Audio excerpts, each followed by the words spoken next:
বড় আল্লাহর কত বড় দয়া জানেন, পৃথিবীর বুকে প্রত্যেকটা দিন হাজার হাজার মানুষ স্বইচ্ছায় সজ্ঞানে কালিমা পড়ে যে ধর্মে প্রবেশ করছে সেই ধর্মের নাম ইসলাম।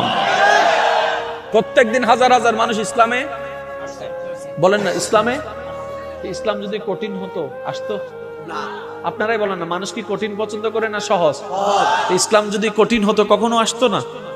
ইসলাম যদি আনসাইন্সিক হতো কখনো আসতো না। মনে রাখবেন আমার যুবক ভাইরা, আপনারা আজকে এখানে আছেন, হয়তো অনেকে ঢাকায় পড়ে রাখা করছেন আরো কিংবা করবেন, আপনারা অনেকে কলেজ ভার্সিটিতে যাবেন, আল্লাহ আপনাদেরকে কবুল করুক। একটা কথা মনে রাখবেন, দুনিয়া একদিকে রাখবেন, ধর্মকে আরেক দিকে রাখবেন। আমার এই প্রশ্নটা মনে রাখবেন, এই কথাটা মনে রাখবেন, দুনিয়া একদিকে ধর্ম আরেক দিকে।